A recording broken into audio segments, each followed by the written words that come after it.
Mehmet ini mengikuti suara kerumunan itu. Dia ini masih terus jalan ke arah tengah hutan.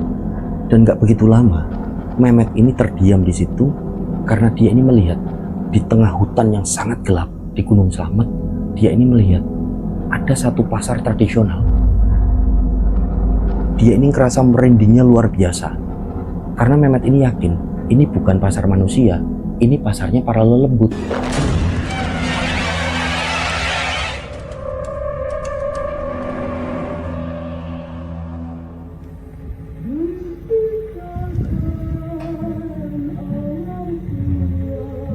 Bismillahirrahmanirrahim. Assalamualaikum warahmatullahi wabarakatuh. Apa kabar rencang semua? Semoga semuanya dalam keadaan sehat, selalu diberikan kelancaran dalam beraktivitas dan juga kelancaran rezeki. Kembali lagi berjumpa dengan saya Sukma Arga, dan alhamdulillah di video kali ini kembali saya akan bercerita tentang satu kisah mistis pendakian. Nah, buat rencang semua yang menonton tayangan kali ini dan belum subscribe, yuk subscribe dulu dan jangan lupa untuk klik notifikasi loncengnya. Tentunya agar channel ini semakin berkembang dan saya semakin bersemangat lagi dalam membagikan cerita-cerita terbaru. Dan semoga amal kebaikan rencang semua dibalas sesuatu yang lebih besar dan berlipat-lipat oleh Allah Subhanahu wa taala. Amin. Baik, tanpa berlama-lama, pasang headphone masing-masing dan tetap waspada sekeliling Anda. Ana kidung rumaksa ing wengi teguh hayu luput ing lara.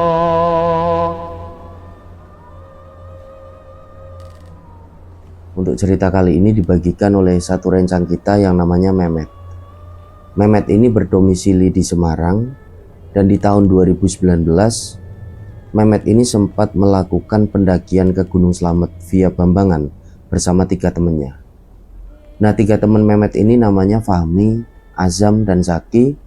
Mereka berempat di tahun itu, di tahun 2019, kondisinya baru aja lulus dari SMA, dan mereka ini sedang dalam masa-masa liburan.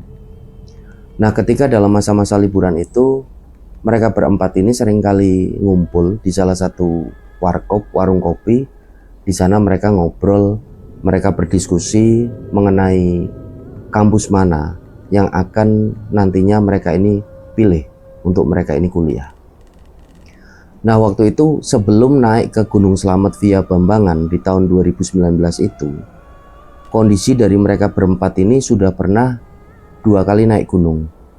Tapi gunung yang mereka daki, 2 gunung yang mereka daki itu bukan gunung yang memiliki tingkat ketinggian ini ekstrim. Artinya 2 gunung yang mereka sempat daki itu adalah gunung yang punya tingkat ketinggian ini medium ataupun menengah, yaitu Gunung Ungaran dan Gunung Andong. Nah, seperti yang kita tahu, Gunung Ungaran ini memiliki ketinggian ini hanya sekitaran 2000 lebih sedikit, sedangkan untuk Gunung Andong ini kalau nggak salah ini 1500-an meter di atas permukaan laut. Kalau salah mohon dikoreksi. Jadi mereka berempat ini sudah pernah naik gunung 2 kali, tapi 2 gunung yang mereka naiki ini gunung dengan tingkat ketinggian medium, sebelum mereka ini nantinya naik ke Gunung Slamet di tahun 2019 itu. Nah, waktu itu di suatu sore mereka seperti biasa ngumpul di salah satu warung kopi. Mereka ini ngobrol, berdiskusi, dan di tengah-tengah obrolan mereka tiba-tiba salah satu dari mereka yang namanya Fahmi ini memberi ide sama 3 temannya. Fahmi ini bilang, aku ini ada ide, gimana kalau kita ngisi liburan ini dengan kegiatan naik gunung aja. Toh kita udah cukup lama nggak naik gunung. Terakhir kita naik ke Gunung Andong ini sebelum ujian kelulusan. Nah, waktu itu ketiga temannya ini langsung setuju, dan mulailah di situ mereka ini membahas mereka ini akan ke gunung mana. Sembari mereka ini browsing-browsing melalui internet, nyari-nyari ini gunung mana yang asik untuk didaki. Nah, waktu itu setelah browsing, mereka ini sempat membahas akan melakukan pendakian ke Gunung Prau. Tapi setelah dibahas lagi, setelah dipikir-pikir, kondisi dari Gunung Prau ini terlalu ramai, artinya terlalu banyak pendaki yang ada di puncak, seperti halnya dengan Gunung Andong, gunung terakhir yang sempat mereka ini daki.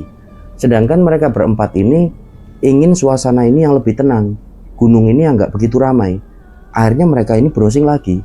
Setelahnya ketemu, ini paling enak ke Gunung Slamet, kata Azam waktu itu. Ini Gunung Slamet via Bambangan Purbalingga. Sekalian kita ini naik motor touring menuju ke Purbalingga dari Semarang. Nah, akhirnya mereka berempat ini bersepakat untuk naik ke Gunung Slamet via Bambangan di hari Kamis. Sedangkan di pembahasan itu, di warung kopi itu harinya hari Senin. Nah, yang ada dalam pikiran mereka berempat, kondisi Gunung Slamet ini sama dengan dua gunung yang sudah mereka ini pernah daki, Gunung Ungaran dan Gunung Andong.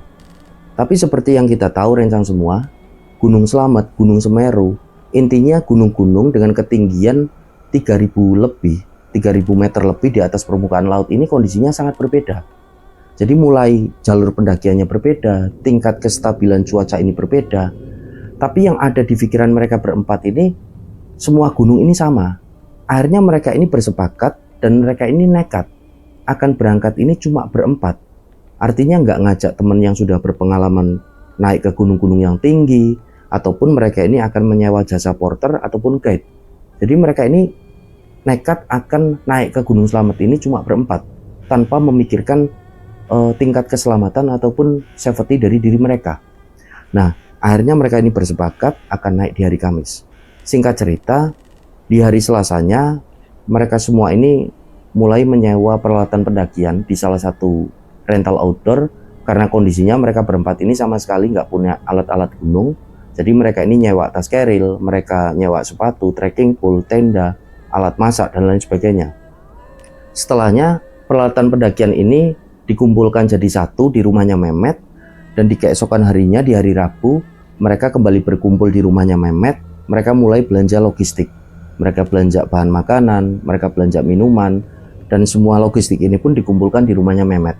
Jadi mereka ini punya kebiasaan di pendakian sebelumnya, dua pendakian sebelumnya, sebelum mereka mendaki ini mereka selalu nginep sehari sebelumnya ini di rumahnya Mehmet, dengan tujuan agar mereka ini nantinya ketika bangun tidur ini nggak saling nunggu.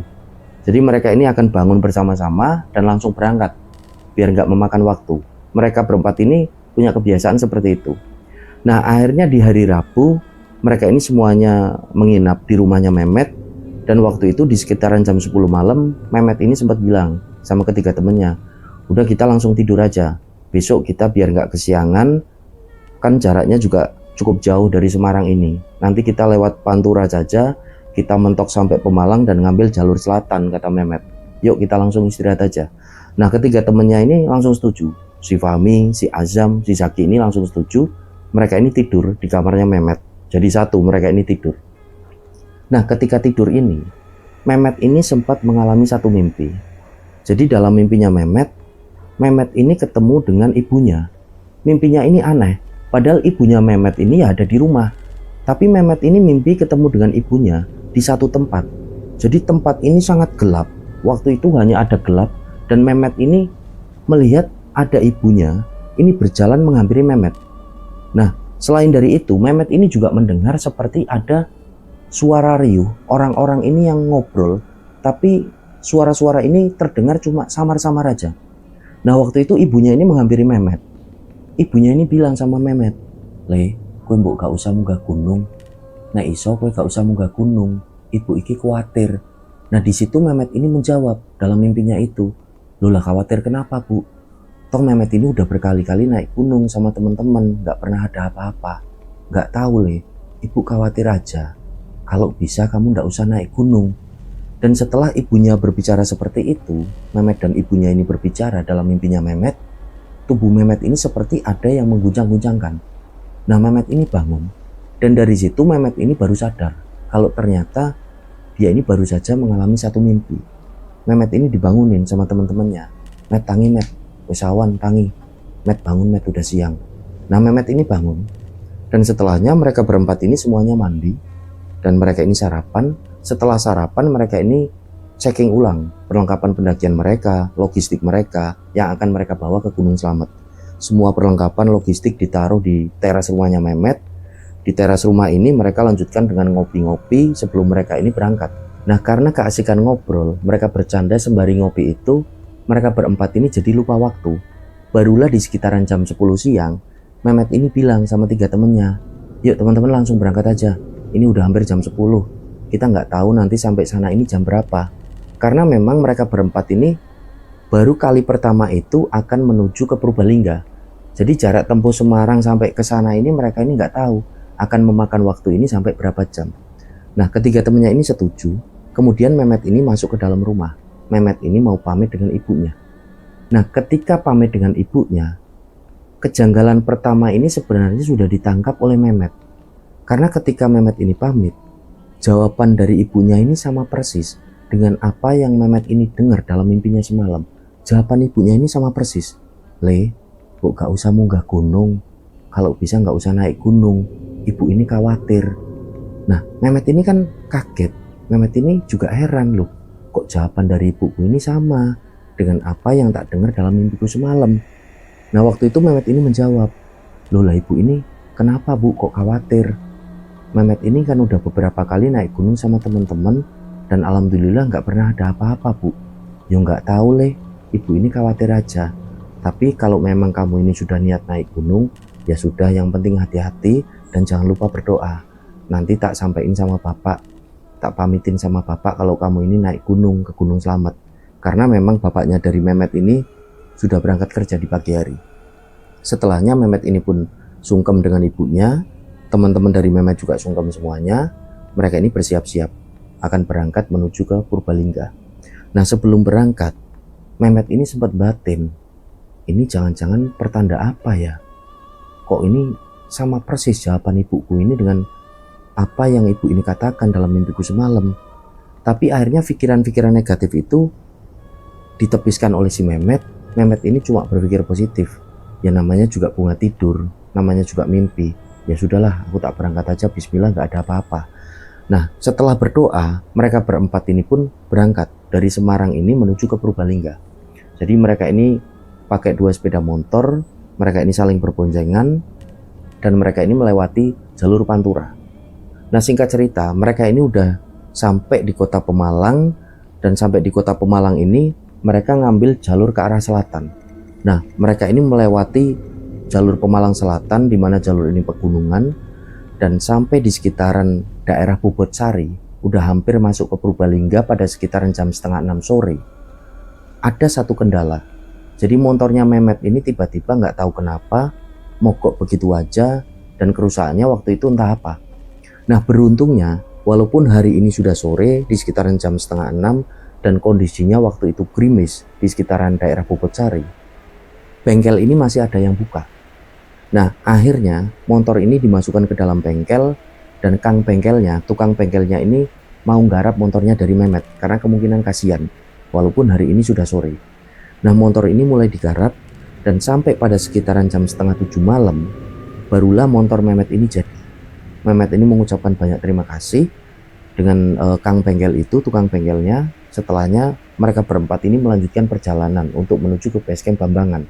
Nah, kondisinya waktu itu udah nggak gerimis, mereka ini berangkat. Singkat cerita, di sekitaran jam 7:30 malam, mereka ini udah sampai di daerah Kutabawa. Sampai di daerah Kutabawa ini mereka bingung, ini basecamp Bambangan ini arahnya kemana? Karena mereka nyari plang ini, kok nggak ada plang ya? Jadi mereka ini kebingungan. Dan beruntungnya ada satu warga ini sedang duduk di depan rumahnya. Mas, ditanya oleh Mehmet ini, Mas, permisi mas, mau tanya, basecamp Bambangan ini sebelah mana ya? Nah, akhirnya mas-masnya ini pun ngantar mereka berempat untuk menuju ke basecamp Bambangan, yang ternyata dari rumah mas-masnya ini nggak begitu jauh, hanya sekitaran 200 meter. Nah, sampailah mereka ini di basecamp Bambangan. Mehmet dan teman-teman mengucapkan terima kasih dengan mas-masnya tadi. Mereka ini langsung parkir motor. Nah, kondisinya di basecamp pada malam itu nggak begitu ramai, cuma nampak ini ada beberapa orang yang ada di situ. Entah waktu itu kemungkinan pendaki ataupun warga sekitar. Mereka berempat ini istirahat sebentar di situ. Kemudian setelah beristirahat itu mereka langsung menuju ke pos perizinan untuk melakukan simaksi. Nah, mereka ini simaksi. Ketika simaksi, yang jaga pos perizinan ini sempat tanya dengan mereka berempat, ini mas-masnya udah pernah naik gunung belum? Nah, mereka berempat ini menjawab, sudah mas. Oh ya sudah, kalau gitu aman berarti kalau mau melakukan pendakian malam. Jadi mereka berempat ini berpikir kalau Gunung Slamet ini sama halnya dengan Gunung Ungaran ataupun Gunung Andong. Mereka ini berpikir semua gunung ini sama. Jadi mereka ini cuma menjawab, sudah mas. Nah, mas-masnya yang jaga pos perizinan ini ya percaya karena mereka menjawab seperti itu. Setelah formulir ini diisi, mereka membayar loket masuk. mereka ini packing ulang perlengkapan pendakian, logistik, barangkali ada yang kurang ataupun ketinggalan. Setelah dicek semuanya ini lengkap. Di sekitaran jam 8 malam, mereka ini mulai berangkat masuk ke jalur pendakian. Nah, informasi yang didapat Mehmet dan teman-teman dari yang jaga pos perizinan, pendakian di hari itu sepi. Karena kemungkinan hari itu adalah hari Kamis, di mana itu adalah hari biasa. Artinya bukan hari libur ataupun weekend. Nah, jadi cuma ada 2 rombongan. Rombongan pertama yang berisi 4 pendaki, ini udah berangkat duluan sekitar jam 5 sore tadi. Dan rombongan kedua adalah rombongan mereka. Nah, formasi jalannya waktu itu, Fahmi ini jalan yang paling depan, disusul oleh Azam, Mehmet, dan yang paling belakang ini adalah Zaki. Zaki ini sebagai sweeper. Mereka ini jalan. Di awal pendakian mereka, semuanya ini masih baik-baik saja. Mereka jalan ini melewati perkebunan warga, dan setelah beberapa jam mereka ini jalan, dan sempat ini berhenti beberapa kali untuk beristirahat. Fahmi ini yang jalan paling depan, tiba-tiba ini berhenti.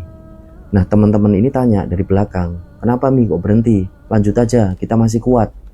Nah, Fahmi ini bilang sama teman-temannya, itu coba kalian lihat. Di pohon itu kalian lihat pelangnya, kok tulisannya ini pos 2. Nah, ketiga teman Fahmi, termasuk Mehmet ini kan bingung, loh kok pos 2? Karena mereka ini merasa, mereka ini belum singgah di pos 1. Nah, waktu itu Fahmi ini akhirnya ngajak teman-temannya ini untuk istirahat terlebih dahulu di satu lokasi itu. Mereka ini mengamati sekeliling. Jadi kondisinya ini sudah di tengah-tengah hutan belantara dengan vegetasi ini yang sangat rapat. Dan kondisinya ini benar-benar gelap dan kabut ini sudah turun dengan tipis di malam itu. Nah, Fahmi ini berusaha menenangkan 3 temannya yang nampak agak panik. Fahmi ini bilang di situ, ya kemungkinan karena kita mendaki di malam hari dan tadi kita melewati pos 1 ini kita nggak lihat karena kan kondisinya ini gelap. Nah, teman-teman ini pun akhirnya agak tenang setelah Fahmi berbicara seperti itu. Kemudian Fahmi ini bilang sama teman-temannya, yuk kita langsung berangkat aja. Nanti kita mendirikan tenda seperti rencana awal. Kita dapat informasi dari mas-masnya yang jaga pos perizinan, nanti kita mendirikan tenda di pos 3 saja, di pos yang namanya Pondok Cemoro. Nah, teman-teman ini setuju. Berempat itu mereka mulai melanjutkan perjalanan dari pos 2 itu. Nah, mereka ini jalan. Dan setelah kurang lebih 1 jam mereka ini jalan, Fahmi ini tiba-tiba berhenti ini dadak. Membuat teman-teman yang ada di belakangnya ini kepalanya saling terantuk keril dari tas mereka masing-masing. Karena Fahmi ini berhenti secara mendadak. Nah, di situ Azam yang jalan di belakangnya dari Fahmi ini kan tanya sama Fahmi, "Mi, kenapa kok berhenti lagi mendadak?" Nah, Fahmi ini nunjuk lagi ke satu pohon dan teman-teman ini ngelihat ke arah pohon itu. Mereka ini bingung, loh kok pos 2 lagi? Nah, akhirnya di situ mulailah terjadi kepanikan. Fahmi sebagai leader ini berusaha menenangkan mereka semua. Mereka kembali duduk di situ. Nah, Fahmi ini berusaha menenangkan teman-temannya. Fahmi ini bilang, mungkin tadi yang kita lewati ini adalah pos 2 bayangan. Karena kondisinya mereka berempat ini sama sekali belum pernah naik ke Gunung Slamet, apalagi via Bambangan. Fahmi ini cuma berucap seperti itu untuk menenangkan teman-temannya. "Ya bisa jadi Mi," jawab si Azam. "Ya sudah, ini gimana?" Nah, waktu itu Mehmet ini menangkap ada satu keganjilan. Akhirnya Mehmet ini nyari ranting ini yang bercabang. Nah, di situ Mehmet ini menancapkan ranting tersebut. Ini kalau nanti kita jalan lagi, aku menemukan ranting ini, berarti kami ini jalan semua ini cuma muter-muter aja di sekitaran sini. Karena Mehmet ini menangkap di situ ada satu keganjilan. Yang ditangkap Mehmet, pohon ini pohonnya sama seperti yang mereka ini lihat pertama kali, yang ada pelang bertuliskan pos 2, tapi kondisi dari tempat itu berbeda. Tapi pohonnya ini sama, benar-benar sama, pelangnya juga sama. Makanya Mehmet ini merasa ini sebenarnya ganjil. Tapi Mehmet ini diam aja. Nah, ranting kayu yang bercabang ini mulai ditancapkan oleh Mehmet. Setelahnya Fahmi ini mimpin teman-temannya untuk melanjutkan perjalanan lagi. Nah, ketika mereka ini sedang siap-siap mau jalan, tiba-tiba Mehmet ini mendengar di situ ada suara perempuan. Jadi suara perempuan ini suara perempuan yang sedang bersenandung. Dan senandungnya ini terdengar aneh. Tapi Mehmet ini diam aja. Dia ini membereskan kerilnya. Dia ini jalan pelan. Mehmet ini dengar, benar-benar dengar dari arah tengah hutan. Ini ada suara perempuan ini sedang bersenandung aneh. Mehmet ini nggak bilang sama teman-temannya sampai ketika mereka ini sudah jalan ini cukup jauh. Satu dari mereka yang namanya Azam, yang jalan di depannya Mehmet persis, ini mulai buka suara. Kalian semua tadi dengar nggak? Ada suara perempuan bersenandung. Dan ternyata semua teman-teman dari Mehmet ini dengar, nggak cuma Mehmet. Jadi mereka ini semua dengar ada suara perempuan bersenandung ini dari arah tengah hutan. Dari tadi lokasi mereka ini berhenti di satu pohon yang ada plang bertuliskan pos 2. Jadi apa yang didengar oleh teman-teman dari Mehmet ini juga sama. Perempuan itu bersenandung aneh. Senandungnya ini nggak jelas. Nah setelahnya Fahmi ini bilang, udah nggak usah dibahas, yuk kita jalan lagi aja. Mereka ini jalan lagi sampai pada satu titik lokasi. Mereka ini berhenti. Mereka ini minum di situ dan mereka ini beristirahat. Kondisinya ini gelap, benar-benar sangat gelap, dan mereka berempat ini sudah berada di tengah-tengah hutan belantara dari Gunung Slamet. Nah waktu itu ketika mereka berhenti, sekali lagi mereka berempat ini mendengar ada suara perempuan dari arah tengah hutan. Perempuan ini masih sama seperti tadi. Perempuan ini masih tetap bersenandung ini dengan aneh. Nah, akhirnya di situ Fahmi ini bilang sama teman-temannya, udah nggak usah digubris. Itu ada yang usil sama kita. Yuk kita jalan lagi aja. Nah, ketika mereka ini akan jalan, tiba-tiba Fahmi, Azam, Zaki dan Mehmet ini semuanya melihat ke arah tengah hutan sumber dari suara perempuan bersenandung ini. Mereka semua ini tubuhnya bergetar karena mereka berempat ini melihat ada sosok perempuan. Perempuan ini berada di tepian dari pohon dan perempuan ini nampak seperti ngintip. Nah, yang membuat mereka ini tubuhnya bergetar, keringat dingin mereka ini keluar dan mereka merasakan merinding yang luar biasa. Perempuan ini wajahnya nampak sangat putih. Putihnya ini nggak wajar, seperti perempuan ini yang memakai bedak ini yang sangat putih, memakai pupur.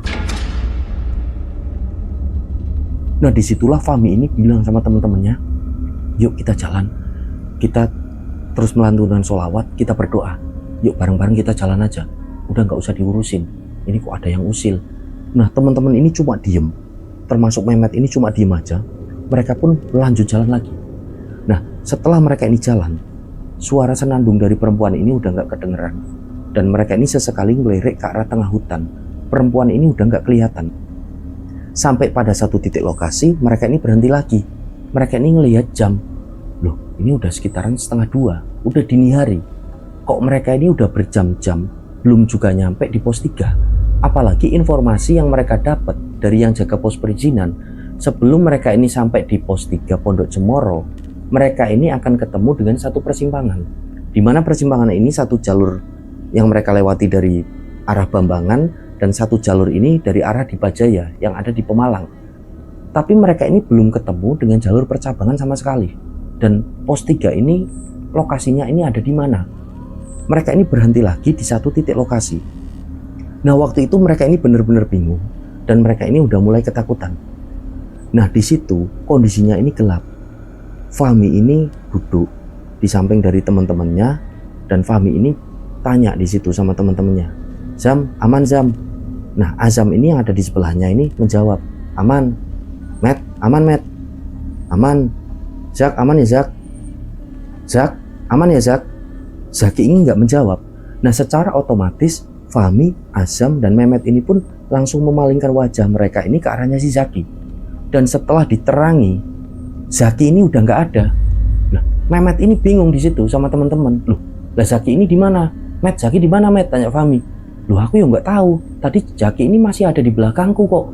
Nah di situ mereka ini mulai panik dan mulai memanggil namanya Zaki.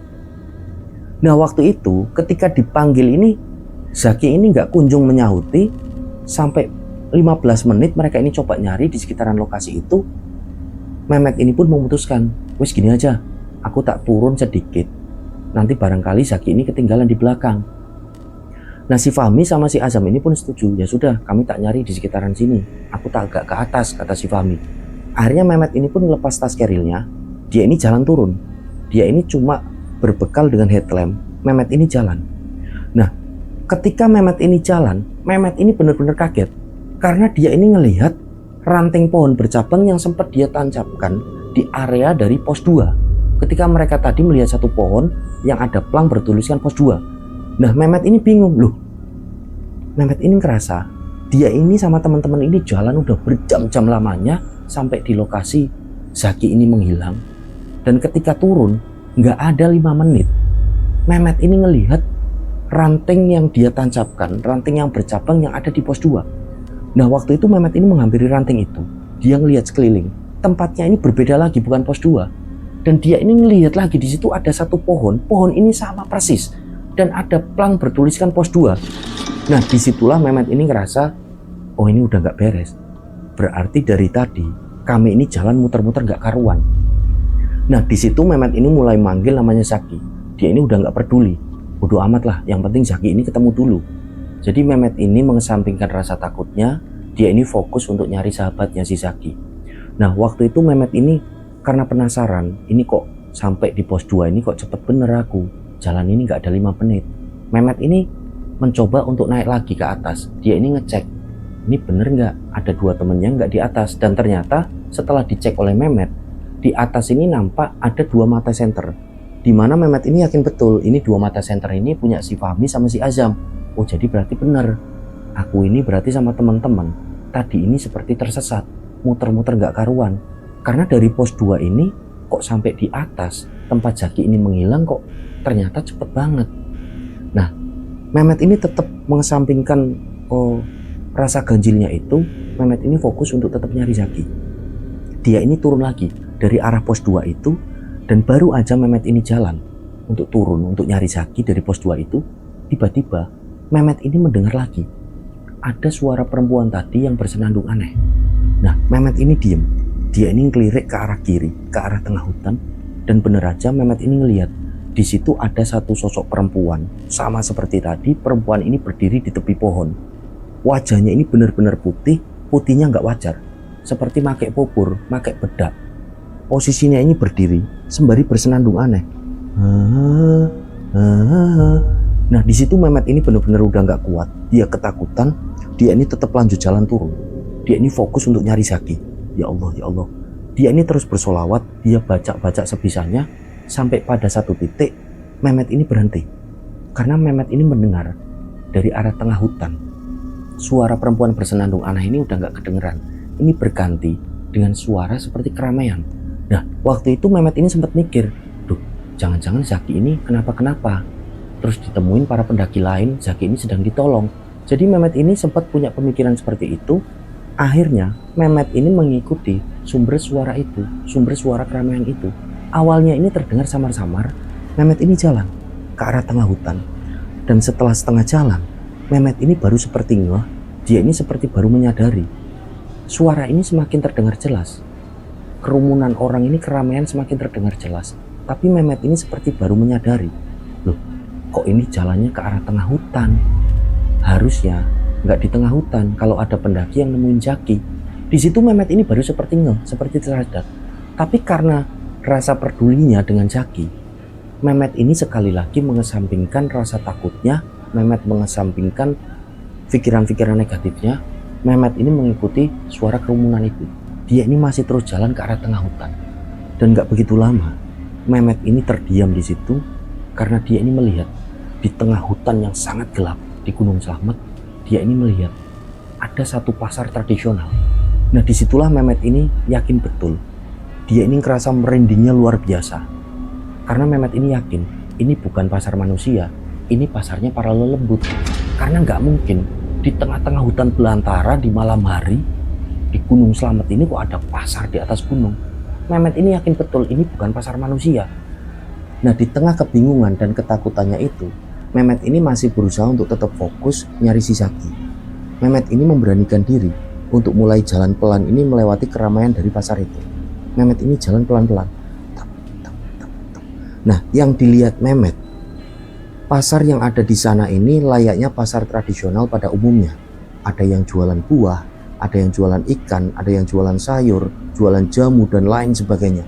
Hanya saja sosok-sosok yang ada di sana ini berpakaian layaknya sosok-sosok pada zaman kerajaan masa lampau. Jadi yang perempuan ini hanya menggunakan seperti kemben, yang laki-laki ini bertelanjang dada, bawahannya ini hanya menggunakan celana kain berwarna hitam yang dililit dengan kain jarit. Nah, di sana juga ada anak kecil ini yang lagi bermain, padahal kondisinya ini gelap, dan itu Mehmet ini sadar betul itu malam hari, tapi kok ada pasar. Nah, Mehmet ini masih terus jalan, sembari dia ini terus meneriaki nama temannya itu, si Zaki. Zak, Zak, tapi gak kunjung ada sahutan dari Zaki. Nah, Mehmet ini di tengah ketakutannya itu berusaha untuk memberanikan diri bertanya dengan beberapa sosok yang ada di sana. Tapi ketika Mehmet ini bertanya, sosok yang ada di sana ini entah laki-laki entah itu perempuan, ini seolah-olah gak tahu keberadaan Mehmet ataupun gak melihat keberadaan Mehmet. Jadi mereka semua sosok-sosok itu seperti cuek dengan Mehmet. Nah, Mehmet ini bingung. Dia ini masih terus jalan untuk nyari si Zaki, dan Mehmet ini ngerasa dia ini jalan ini udah jauh banget, dan Mehmet ini ngerasa kok pasar ini seperti gak ada ujungnya. Jadi pada akhirnya Mehmet ini ngerasa dia ini cuma muter-muter gak karuan aja di tengah pasar itu. Sampai pada satu titik ketika Mehmet ini sudah merasakan kelelahan, dia ini merasa lapar banget, dia ini haus banget, seperti dia ini gak kemasukan makanan dan minuman ini selama beberapa hari. Mehmet ini mulai jalan sempoyongan, sampai akhirnya di satu titik Mehmet ini nabrak salah satu dagangan dari pedagang yang ada di sana. Karena Mehmet ini benar-benar udah kelelahan, dia ini merasa kehausan, dia ini kelaparan. Mehmet ini nabrak, brak. Nah, yang ditabrak Mehmet ini adalah dagangan ini berupa kue-kue, seperti kue-kue tradisional. Nah, Mehmet ini berusaha untuk tetap minta maaf walaupun dia ini udah sangat kelelahan. Mehmet ini melihat di situ ada wanita parubaya. Wanita parubaya ini yang menjual kue-kue tradisional itu. Nah, Mehmet ini berusaha minta maaf. Mohon maaf bu, mohon maaf, saya lapar, saya ini haus. Sembari Mehmet ini meraih kue-kue yang jatuh itu untuk ditata kembali di meja kayu dagangan dari wanita parubaya itu. Nah, wanita parubaya itu cuma diem aja, posisinya ini diem, menunduk, ini nggak menjawab sepatah kata pun dari Mehmet. Seolah-olah wanita ini nggak tahu keberadaan dari Mehmet. Nah, Mehmet ini masih terus nata kue-kue itu, dan setelahnya Mehmet ini mulai mencium ada aroma busuk. Nah, waktu itu entah karena Mehmet ini memang berhalusinasi karena kondisinya ini sudah lapar, dia haus, dia ini kecapean, kelelahan, dia ini seperti mengalami halusinasi. Ketika Mehmet ini sedang menata kue-kue itu, Mehmet ini mencium kok ada bau busuk. Setelah diamati, kue-kue yang dia tata ini berubah menjadi daging-daging yang sudah membusuk. Jadi daging-daging ini bukan daging yang berwarna merah segar. Daging ini sudah menghitam, agak kebiruan ini membusuk dan mengeluarkan bau ini yang sangat busuk. Nah, nampak dari daging-daging itu ada lubang-lubang kecil, di mana dari lubang-lubang itu keluar belatung-belatung kecil ini berwarna putih banyak sekali. Nah, disitulah Mehmet ini muntah. Dia ini muntah-muntah di situ, dan gak begitu lama Mehmet ini mendengar ada suara yang dia ini kenali betul. Suara itu adalah suara perempuan yang bersenandung dengan aneh, dan suara itu sangat dekat, seolah-olah ada di sebelah kirinya dari Mehmet. Suara itu sangat jelas didengar oleh Mehmet, senandung itu sangat jelas. Nah, ketika itu Mehmet langsung menoleh ke arah kiri, dan benar aja di arah kiri Mehmet ini wanita parubaya yang tadi nampak berdagang kue-kue tradisional ini berubah menjadi sosok perempuan yang wajahnya ini putihnya nggak wajar, seperti pakai bedak dan pupur. Dan perempuan ini duduk menghadap ke arah Mehmet ini sembari bersenandung aneh. Dan setelahnya perempuan ini diem, dia ini nggak bersenandung lagi. Nah, posisi dari Mehmet ini masih terus menatap wajah dari perempuan itu. Nah, setelah perempuan itu udah nggak bersenandung lagi, nampak mulutnya ini tersenyum, tapi senyumnya ini nampak aneh, seperti menyeringai. Nah, dari sisi kiri dan kanan mulutnya itu nampak ini seperti sobek dan semakin ini melebar. Nah, disitulah Mehmet ini benar-benar gak kuat. Dia ini berusaha untuk berdiri karena memang kondisinya ini udah sangat lemes. Dia ini berusaha untuk berdiri. Nah, ketika Mehmet ini berdiri untuk menjauh dari perempuan itu, Mehmet ini udah gak melihat lagi adanya pasar tradisional. Jadi yang dilihat Mehmet di situ hanya hutan belantara ini yang sangat gelap. Nah, ketika Mehmet ini menoleh lagi ke arah perempuan itu udah gak ada. Jadi benar-benar Mehmet ini seorang diri. Dia ini di tengah-tengah hutan belantara ini yang sangat gelap. Nah, Mehmet ini benar-benar udah nggak kuat. Dia ini berusaha jalan, entah waktu itu mau kemana. Disitulah Mehmet ini mulai nangis. Dia ini mulai pasrah. Dia ini berdoa sebisanya. Dia melantunkan sholawat di situ. Dia ini masih terus jalan di tengah-tengah hutan itu. Sampai pada satu titik, Mehmet ini benar-benar kelelahan. Dia bersandar di satu pohon yang besar. Entah waktu itu posisi dari Mehmet ini di mana. Nah, setelahnya dari kejauhan, Mehmet ini melihat di situ. Kok ada sinar? Jadi sinar ini nampak terang dari arah kejauhan di depan Mehmet. Nah, sembari Mehmet ini terus melantunkan doa dengan lirik, Mehmet ini masih terus melantunkan doa dengan lirik, Mehmet ini mulai menghampiri cahaya terang itu. Dia berusaha menggapai cahaya terang itu, sampai pada akhirnya dengan susah payah Mehmet berhasil mendekati cahaya itu. Setelah dekat, cahaya itu menghilang dan berubah ini menjadi sosok kakek tua. Nah, kakek tua ini nampak duduk. Di depan kakek tua ini ada satu meja ini kayu. Nah, nampak kakek tua ini sedang berdagang. Nah, yang dilihat oleh Mehmet, kakek tua itu seperti berdagang keris, ada juga batu akik dan lain sebagainya. Seperti berjualan pusaka-pusaka pada zaman kerajaan Nusantara masa lampau.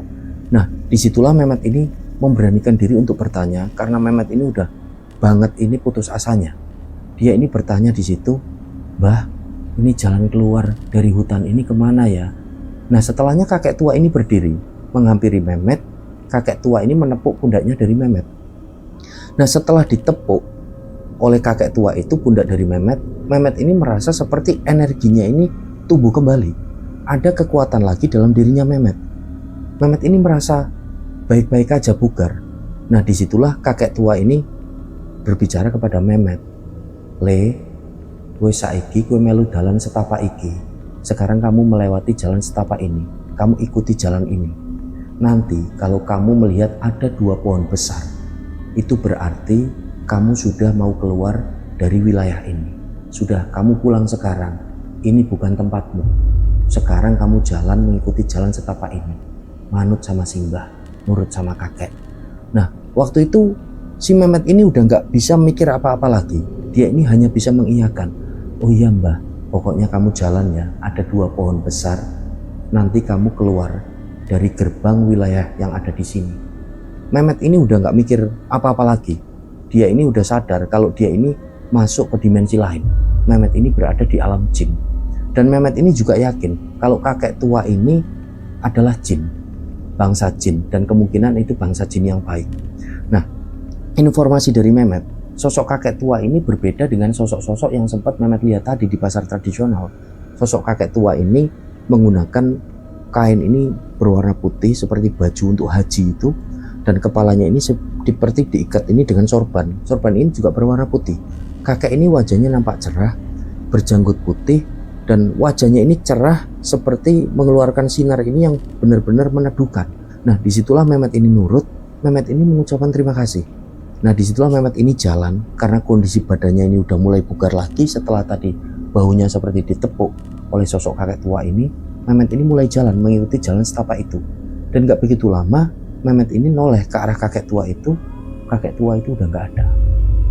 Disitulah Mehmet ini udah yakin kalau sosok kakek tua barusan yang seperti menolong dia ini adalah sosok jin, dan kemungkinan itu adalah jin yang baik. Nah, Mehmet ini akhirnya jalan mengikuti jalan setapak itu. Sampai pada satu titik, Mehmet ini melihat ada dua pohon ini yang sangat besar. Pohon ini nampak pohon yang berusia ini ratusan, bahkan ini ribuan tahun.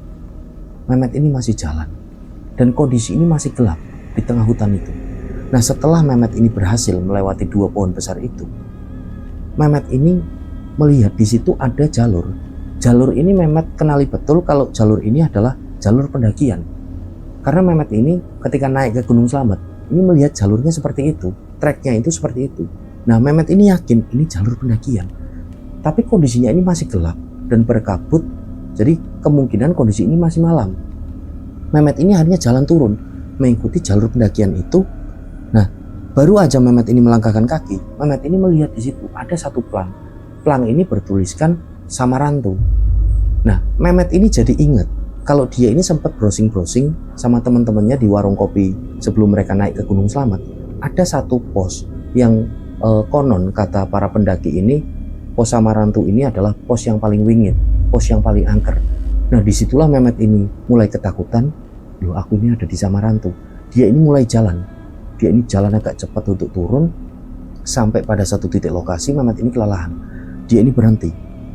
Nah ketika Mehmet ini berhenti, dari arah atas ini Mehmet mendengar ada banyak sekali suara langkah kaki. Nah suara langkah kaki ini perlahan ini mulai terdengar jelas ini dan mendekat ke arahnya Mehmet. Dan setelah Mehmet ini terangi dengan headlamp yang masih ada di kepalanya, Mehmet ini melihat di situ ada Fahmi, ada Azam, dan ada pula Zaki. Dan di belakangnya ini banyak sekali seperti rombongan ini yang memakai baju berwarna oranye. Nah Mehmet ini kenali betul orang-orang ini selain teman mereka, ini adalah tim SAR. Yang biasanya tim SAR ini naik ke atas gunung untuk mengevakuasi pendaki ini yang entah hipotermia, entah yang hilang, ataupun mengevakuasi jasad para pendaki yang meninggal di gunung. Nah, Mehmet ini yakin betul kalau itu teman-temannya ini sedang nyari dirinya. Nah, disitulah Mehmet ini langsung teriak dengan teman-temannya. Woi teman-teman, aku di sini, aku di sini. Loh, lah kayak suaranya Mehmet, kayak suaranya Mehmet. Kayak mas, nengisor mas. Itu mas di bawah, mas di bawah. Dan bener aja, di situ ada teman-temannya Mehmet. Ada Fahmi, ada Azam, ada Zaki. Zaki ini nampak malah sehat dan Zaki ini nampak seperti normal-normal aja. Mehmet ini heran, dia ini nggak bisa berkata apa-apa. Teman-temannya ini justru bilang sama Mehmet, udah Met, nanti ceritain nanti aja. Udah mas, ayo mas, langsung evakuasi aja, kata si Fahmi sama rombongan satu tim SAR itu. Nah akhirnya Mehmet ini pun dievakuasi dengan tandu dan dibawa ini untuk ke bawah menuju ke base camp. Nah waktu itu jamnya ini di sekitaran jam 2 dini hari. Jadi di tengah malam itu mereka mengevakuasi dari si Mehmet ini sampai pada akhirnya menjelang siang ini mereka semua ini sudah sampai di base camp. Karena jalan ini pelan sekali ketika mengevakuasi Mehmet ini dari sekitaran pos 4 Samarantu. Nah sesampainya di base camp dari Bambangan, di situ Mehmet ini mulai ditenangkan, Mehmet ini disuruh bersih-bersih diri, dan setelah Mehmet ini tenang, Mehmet ini menceritakan dengan teman-temannya, dengan tim SAR ini apa yang sebenarnya dia ini alami. Nah waktu itu Mehmet juga tanya dengan Zaki, Zak kamu ini sebenarnya kemana Zak, kemarin Zak tak cari-cari kamu ini kok nggak ada, sampai aku ngalamin hal-hal seperti itu, aku seperti masuk ke pasar gaib, aku ini nggak tahu ketemu dengan sosok kakek siapa, aku diganggu sosok perempuan yang sedang nyanyi. Nah jawaban dari Zaki ini membuat Mehmet ini benar-benar heran. Jadi Zaki ini cuma menjawab, loh lah aku ini cuma kencing sebentar kok di belakang kalian, terus aku ini naik jalan, ini aku ketemu sama Fahmi sama Azam, kamu tanya tuh sama mereka berdua. Nah Fahmi dan Azam juga mengiyakan, iya bener kok Met, jadi pas kamu turun untuk nyari si Zaki, gak begitu lama Zaki ini datang ke tempat kita, ngerasa kehilangan Zaki. Nah disitulah Mehmet ini heran, loh kok aku ini turun gak papasan sama kamu Yuzak? Ya aku juga gak tahu. Nah waktu itu ada salah satu orang, ini seperti anggota dari basecamp ini menjelaskan kemungkinan mereka ini seperti berada di dua alam yang berbeda, antara alam manusia dan alam jin. Wallahu alam. Jadi waktu itu akhirnya Mehmet dan teman-teman ini berusaha menerima apa yang sudah mereka ini alami, dan mereka ini benar-benar bersyukur Mehmet ini bisa kembali. Dan ternyata setelah mendengar penjelasan dari semua teman-temannya, Mehmet ini ternyata sempat hilang selama 3 hari. Nah Mehmet ini tambah kaget di situ karena dia ini ngerasa cuma beberapa jam aja ketika tersesat ini di pasar gaib, dan dia ini seperti berjalan muter-muter. Tapi Mehmet ini mengakui kalau dia ini ngerasa perutnya ini sangat lapar, dia ini sangat haus, dan badannya ini seperti udah nggak ada tenaga. Seakan-akan Mehmet ini udah nggak makan ini berhari-hari. Nah disitulah Mehmet ini benar-benar bersyukur. Ternyata dirinya ini sempat hilang selama 3 hari, dan selama 3 hari itu teman-teman dan juga tim SAR, juga orang-orang dari basecamp ini sempat nyari Mehmet ini ke atas. Dan alhamdulillah akhirnya Mehmet ini bisa ditemukan berkat doa-doa dari Mehmet. Mehmet ini nggak lepas dari berdoa seperti apa yang ibunya ini pesankan, dan sosok kakek tua yang entah ini siapa, entah ini jin memang yang baik atau sosok siapa. Intinya Mehmet dan teman-teman ini bersyukur, dan setelahnya Mehmet dan teman-teman ini nginep semalam lagi di basecamp. Barulah di keesokan harinya, setelah mereka ini benar-benar fit, tenaga mereka sudah pulih, mereka ini kembali pulang untuk menuju ke Semarang. Mereka mengucapkan terima kasih dengan semua yang ada di base camp dan mereka pun pulang menuju ke Semarang tanpa mengalami kendala apapun. Nah, itulah kisah yang dibagikan oleh Mehmet dan teman-teman ketika melakukan pendakian ke Gunung Slamet via Bambangan di tahun 2019. Nah, semoga cerita dari Mehmet dan teman-teman ini bisa kita ambil hikmah dan pelajaran ketika akan naik gunung. Alangkah lebih baiknya apabila belum berpengalaman dalam dunia pendakian, khususnya gunung-gunung yang bisa dikatakan ketinggiannya ini di atas 3000 meter di atas permukaan laut, atau bisa dikatakan gunung yang ekstrim, kita harus mempersiapkan segala sesuatunya. Paling tidak kita ini mengajak teman yang sudah berpengalaman ataupun menyewa jasa guide. Dan mental ini harus benar-benar ditata sebelum naik ke gunung-gunung yang tinggi. Logistik harus dimanajemen secara tepat, dan yang paling penting adalah jangan pernah lepas berdoa. Selalu mohon perlindungan kepada Allah Subhanahu wa taala. Dan terima kasih untuk rencang semua yang sudah menonton tayangan kali ini. Saya Sukma Arga pamit undur diri, sampai berjumpa pada cerita-cerita selanjutnya. Wassalamualaikum warahmatullahi wabarakatuh. Salam lestari, salam rimba.